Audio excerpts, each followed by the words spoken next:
Watch. I'm going to fix her. I'm going to fix him.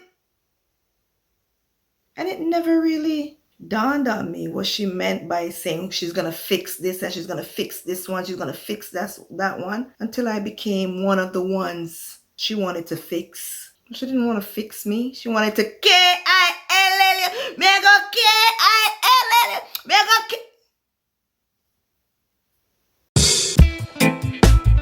She's stepping over all her obstacles. With her kings and queens, she's short and spicy, short and spicy. It's the love of God, she's holding her own. Welcome back to Short and Spicy Nikks. This is your girl Nikki speaking. How are you guys doing today? Before we get into this video, don't forget to like, comment, share, and subscribe to the channel if you haven't already. Hit the notification bell so you can be notified of new uploads and live stream. Okay? Continue supporting this platform, guys. There's a lot of forces that are working against me, but God is with me, and that's who I put my trust in. So, myself and my eldest son were having a conversation because I was asking him about a video that I uploaded and if he watched it and his views on it. And he's saying, as he always does, certain things he wouldn't put on the media.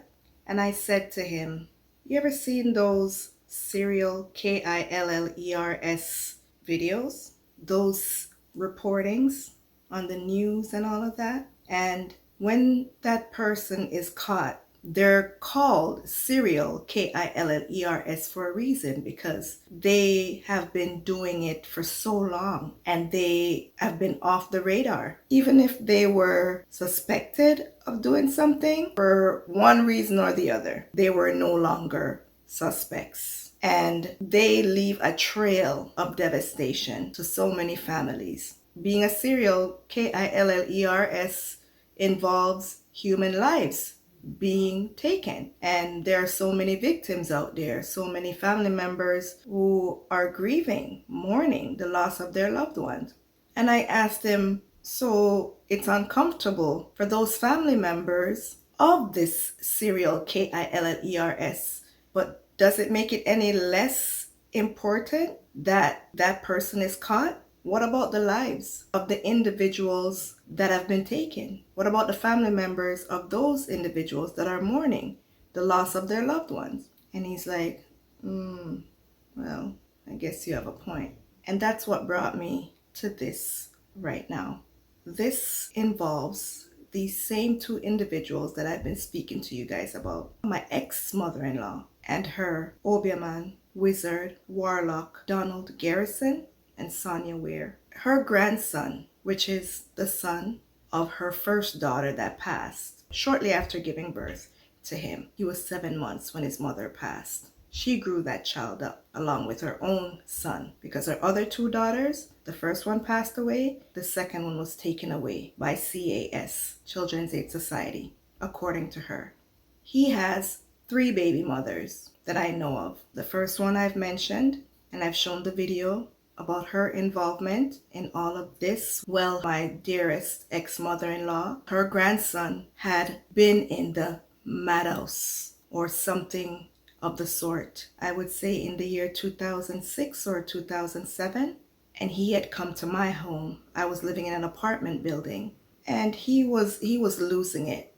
I don't know what happened to him, but he was a mental case. He was walking back and forth from my living room to my bedroom, just in circles, to the kitchen, just walking around in circles, back and forth. And he had some friends that came to my apartment with him. So I'm not the only one who knows. A lot of people knew that he was losing it. When I asked my children's father whatever happened, how did he get back a little bit of sense, because he's still out of control, he said that his mom, which is my baby father, his mom brought his nephew, which is her grandson, to some lady. I didn't really ask much, but that's what he told me.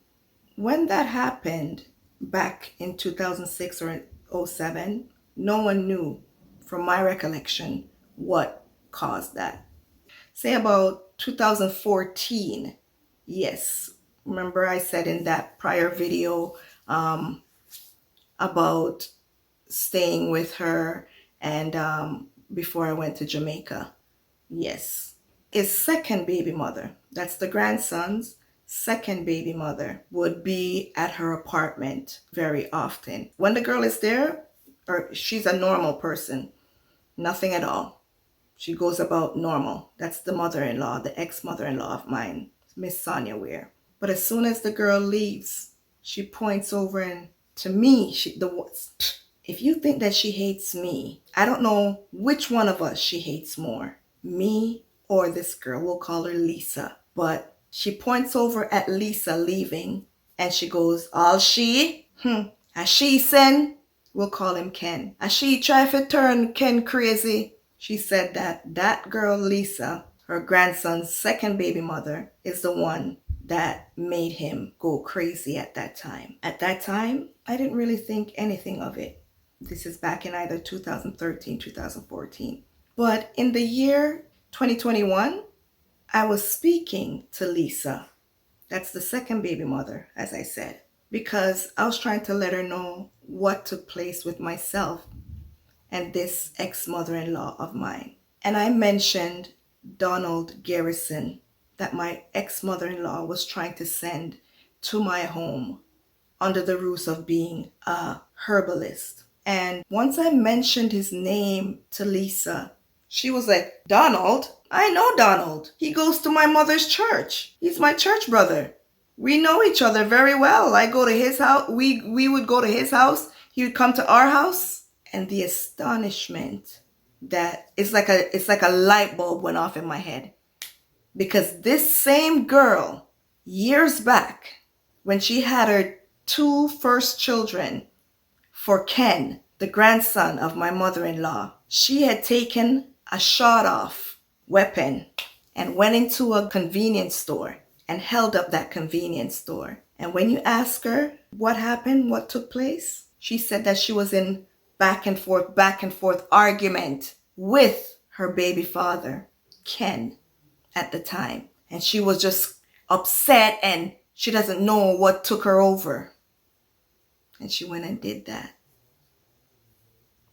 But just the fact that she told me that she knew who Donald Garrison is, and the fact that I know how much my mother-in-law hates Lisa and hates myself, and how she tried to send Donald Garrison, who she's known for over 30 years, to my home because she's seen that everything she's been trying to do for over 27 years was not working.